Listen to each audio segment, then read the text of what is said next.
ನಮಸ್ತೆ ಸ್ನೇಹಿತರೆ, ಇವತ್ತು ನಾವು ಎರಡನೆಯ ತರಗತಿಯ ಪಾಠದಲ್ಲಿ ಗೆಳೆತನ, ಎರಡನೆಯ ತರಗತಿಯ ಕನ್ನಡ ಪಾಠದಲ್ಲಿ ಗೆಳೆತನ ಪಾಠವನ್ನು ನೋಡುವ. ಗೆಳೆತನ ಗದ್ಯದಲ್ಲಿ ಕುದುರೆ ಮತ್ತು ಒಂಟೆ. ಕುದುರೆ ಮತ್ತು ಒಂಟೆ ಒಳ್ಳೆಯ ಗೆಳೆಯರಾಗಿದ್ದವು. ಒಂದೇ ಕಡೆ ವಾಸಿಸುತ್ತಿದ್ದವು. ಜೊತೆಯಾಗಿಯೇ ಆಹಾರ ಹುಡುಕಿ ತಿನ್ನುತ್ತಿದ್ದವು. ಒಮ್ಮೆ ಕುದುರೆಗೆ ಒಂದು ಆಲೋಚನೆ ಬಂದಿತ್ತು. ನಮ್ಮಿಬ್ಬರಲ್ಲಿ ಯಾರು ಹೆಚ್ಚು ಎಂದು ಒಂಟೆಯನ್ನು ಕೇಳಿತು.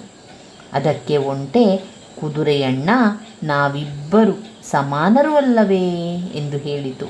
ಆ ಮಾತಿನಿಂದ ಕುದುರೆಗೆ ಸಮಾಧಾನವಾಗಲಿಲ್ಲ.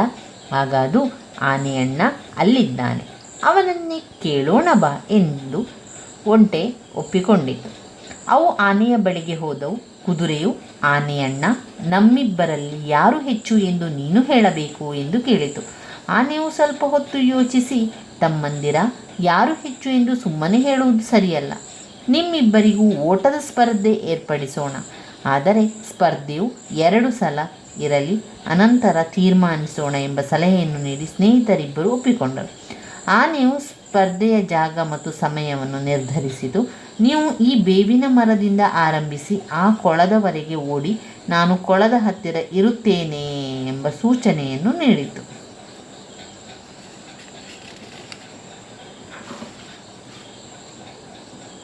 ಆನೆಯು ಅಲ್ಲಿಗೆ ಹೋಯಿತು. ಕುದುರೆ ಮತ್ತು ಒಂಟೆ ಓಡಲು ಶುರು ಮಾಡಿದವು. ಕುದುರೆಯೇ ವೇಗವಾಗಿ ಓಡಿ ಹೋಗಿ ಮೊದಲು ಗುರಿ ಮುಟ್ಟಿದ್ದು ಕುದುರೆ. ಯಾರು ಗುರಿ ಮುಟ್ಟಿದವು ಮೊದಲು? ಕುದುರೆ. ಗೆದ್ದ ಕುದುರೆ, ನೋಡಿದಿರಾ, ನಾನೇ ಹೆಚ್ಚು ಅಂತ ಗೊತ್ತಾಯಿತೆ ಎಂದು ಜಂಬದಿಂದ ಹೇಳಿತು. ಆನೆಯು, ಕುದುರೆಯೇ, ನಮ್ಮ ಒಪ್ಪಂದದಂತೆ ಇನ್ನೊಂದು ಕಡೆ ಸ್ಪರ್ಧೆ ಇದೆ, ಅದೂ ಆಗಲಿ, ಅನಂತರ ಯಾರು ಹೆಚ್ಚು ಎಂಬುದನ್ನು ತೀರ್ಮಾನಿಸಬಹುದು ಎಂದಿತು. ಓಹೋ, ಹಾಗೆಯೇ ಆಗಲಿ, ನಾನು ಸಿದ್ಧ ಎಂದು ಕುದುರೆ ಹೆಮ್ಮೆಯಿಂದ ಹೇಳಿತು. ಆನೆಯು 2ನೆಯ ಸಲದ ಓಟದ ಸ್ಪರ್ಧೆಯನ್ನು ಹೆಚ್ಚು ಮರಳು ಇರುವ ಜಾಗದಲ್ಲಿ ಏರ್ಪಡಿಸಿತು. ಅಲ್ಲಿ ಸ್ಪರ್ಧೆ ಆರಂಭ ಮತ್ತು ಗುರಿ ಮುಟ್ಟುವ ಜಾಗಗಳನ್ನು ಗುರುತಿಸಿತು. ಗುರಿ ಮುಟ್ಟಬೇಕಾದ ಸ್ಥಳದಲ್ಲಿ ಆನೆಯು ನಿಂತಿತು. ಓಟದ ಸ್ಪರ್ಧೆ ಪ್ರಾರಂಭವಾಯಿತು. ಮರಳಿನ ಮೇಲೆ ಒಂಟೆ ಸರಾಗವಾಗಿ ಓಡಿತು. ಆದರೆ ಅಲ್ಲಿ ಕುದುರೆಗೆ ಓಡಲು ಕಷ್ಟವಾಯಿತು. 2ನೆಯ ಸಲ ಓಟದ ಸ್ಪರ್ಧೆಯಲ್ಲಿ ಒಂಟೆ ಗೆದ್ದಿತು. ಆರಂಭದ ಒಂದು ಓಟದಲ್ಲಿ ಯಾರು ಗೆದ್ದಿತು? ಕುದುರೆ. ನಂತರದಲ್ಲಿ ಯಾರು ಗೆದ್ದಿತು? ಒಂಟೆ.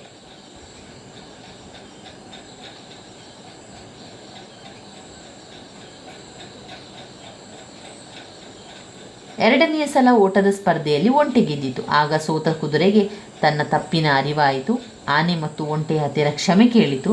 ಆನೆಯು, ತಮ್ಮಂದಿರ, ನಿಮ್ಮಲ್ಲಿ ಯಾರು ಹೆಚ್ಚೂ ಇಲ್ಲ, ಕಡಿಮೆಯೂ ಇಲ್ಲ. ಪ್ರತಿಯೊಬ್ಬರಲ್ಲಿಯೂ ಅವರದೇ ಆದ ವಿಶೇಷತೆ ಇರ್ತದೆ. ನೀವಿಬ್ಬರೂ ಒಳ್ಳೆಯ ಗೆಳೆಯರಾಗಿದ್ದವರು, ಮುಂದೆ ಹಾಗೆಯೇ ಇರಿ, ಗೆಳೆತನದ ಆನಂದವನ್ನು ಹಂಚಿಕೊಳ್ಳಿ, ಬಾಳಿರಿ ಎಂದು ಹೇಳಿತು. ಆದರೆ ಕುದುರೆ ಮತ್ತು ಒಂಟೆ ಆನೆಗೆ ಧನ್ಯವಾದಗಳನ್ನು ಹೇಳಿದವು. ಎಂದಿನಂತೆ ಗೆಳೆಯರಾಗಿ ಖುಷಿಯಾಗಿದ್ದವು. ಗೆಳೆತನ ಸಹಬಾಳ್ವೆಗೆ ಸೋಪಾನ ಎನ್ನುವಂಥದ್ದು ಕಾಣ್ಬೋದು. ಇಲ್ಲಿ ಬಂದಿರುವಂಥ ಪದಗಳ ಅರ್ಥ, ಮೊದಲಿಗೆ ಪದಗಳನ್ನು ಗಟ್ಟಿಯಾಗಿ ಓದ್ಕೊಳ್ಬೇಕು. ಅದಾದ ಮೇಲೆ ಪದಗಳ ಅರ್ಥ. ಗೆಳೆಯ ಅಂದರೆ ಸ್ನೇಹಿತ, ಜಂಬ ಅಂದರೆ ಗರ್ವ, ತೀರ್ಮಾನ ಅಂದರೆ ತೀರ್ಪು, ಸ್ಪರ್ಧೆ ಪೈಪೋಟಿ, ಒಪ್ಪಂದ ಸಮ್ಮತಿ, ಅರಿವು ತಿಳಿವಳಿಕೆ, ಆಲೋಚನೆ ಯೋಚಿಸುವುದು. ಇನ್ನು ಒಂದು ವಾಕ್ಯದಲ್ಲಿ ಉತ್ತರಿಸುವುದನ್ನು ನೋಡುವ. ಯಾರು ಒಳ್ಳೆಯ ಗೆಳೆಯರಾಗಿದ್ದರು? ಒಂಟೆ ಮತ್ತು ಕುದುರೆ ಒಳ್ಳೆಯ ಗೆಳೆಯರಾಗಿದ್ದರು. ಓಟದ ಸ್ಪರ್ಧೆಗೆ ಗೆಳೆಯರು ಯಾರನ್ನು ತೀರ್ಪುಗಾರನನ್ನಾಗಿ ನೇಮಿಸಿದರು? ಓಟದ ಸ್ಪರ್ಧೆಯಲ್ಲಿ ಆನೆಯನ್ನು ತೀರ್ಪುಗಾರನನ್ನಾಗಿ ನೇಮಿಸಿತು. ಓಟದ ಸ್ಪರ್ಧೆಯಲ್ಲಿ ಮೊದಲ ಸಲ ಯಾರು ಬೇಗ ಗುರಿ ಮುಟ್ಟಿದರು?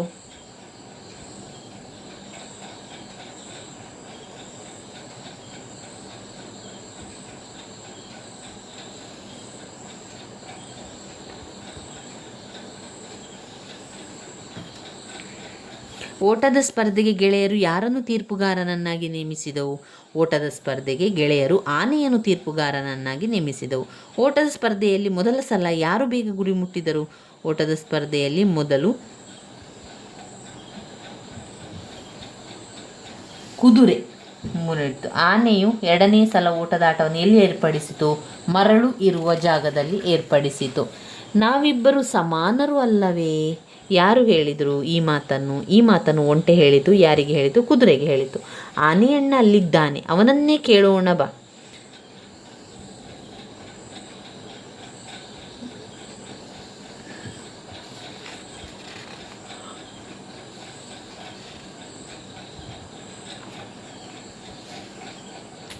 ಇಲ್ಲಿ ಒಂಟೆ ಹೇಳುವಂಥದ್ದು ಕುದುರೆಗೆ. ಆನೆಯಣ್ಣ ಅಲ್ಲಿದ್ದಾನೆ, ಅವನನ್ನೇ ಕೇಳೋಣ ಬಾ. ಆನೆಯಣ್ಣ ಅಲ್ಲಿದ್ದಾನೆ, ಅವನನ್ನೇ ಕೇಳೋಣ ಎಂದು ಒಂಟೆ ಒಪ್ಪಿಕೊಂಡಿತು. ಕುದುರೆ ಹೇಳುವಂಥದ್ದು ಒಂಟೆ ಒಪ್ಪಿಕೊಳ್ಳುವಂಥದ್ದು. ಈ ಮಾತಿನ ಕುದುರೆಗೆ ಸಮಾಧಾನವಾಗಲಿಲ್ಲ. ಅದು ವಾಪಸ್ ಕೇಳುವಂಥದ್ದು. ಪ್ರತಿಯೊಬ್ಬರಲ್ಲಿಯೂ ಅವರದೇ ಆದ ವಿಶೇಷತೆ ಇದೆ. ಪ್ರತಿಯೊಬ್ಬರಲ್ಲೂ ಅವರದೇ ಆದ ವಿಶೇಷತೆ ಇರುತ್ತದೆ. ನೀವಿಬ್ಬರು ಒಳ್ಳೆಯ ಸ್ನೇಹಿತರಾಗಿದ್ದವರು, ಮುಂದೆಯೂ ಹಾಗೆಯೇ ಇರೇ, ಗೆಳೆತನ ಆನಂದವನ್ನು ಹಂಚಿಕೊಂಡು ಬಾಡಿರಿ ಎಂದು ಹೇಳಿತು. ಒತ್ತಕ್ಷರ ಪದಗಳನ್ನು ಬರಿಬೇಕು. ಆಮೇಲೆ ಅಕ್ಷರಗಳನ್ನು ಸ್ಪಷ್ಟವಾಗಿ ಉಚ್ಚರಿಸಬೇಕು, ಸರಿಯಾಗಿ ಜೋಡಿಸಿ ಬರೆಯುವಂಥದ್ದು. ರೇ ಕೂದು ಕುದುರೆ, ಲ ಸಹೆ ಸಲಹೆ, ಕು ಹುಡು ಹುಡುಕು, ಯ ಬಳ್ಳಿ ಯಾ ಒಳ್ಳೆಯ.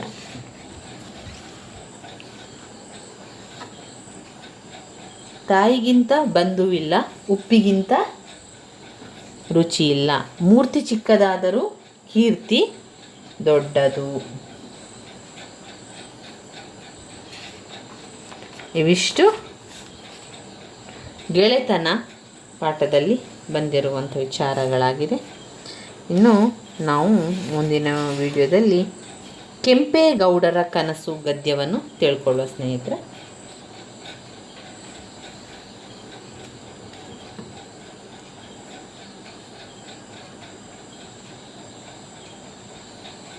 ಮುಂದಿನ ವಿಡಿಯೋದಲ್ಲಿ ಕೆಂಪೇಗೌಡರ ಕನಸಿನ ಬಗ್ಗೆ ತಿಳ್ಕೊಳ್ಳುವ. ನನ್ನ ವಿಡಿಯೋಸ್ ಎಲ್ಲ ನಿಮಗೆ ಇಷ್ಟ ಆಗಿದ್ದರೆ ಲೈಕ್ ಕೊಡಿ, ಶೇರ್ ಮಾಡಿ, ಸಬ್ಸ್ಕ್ರೈಬ್ ಮಾಡಲಿಕ್ಕೆ ಮರಿಬೇಡಿ ಸ್ನೇಹಿತರೆ. ಧನ್ಯವಾದಗಳು.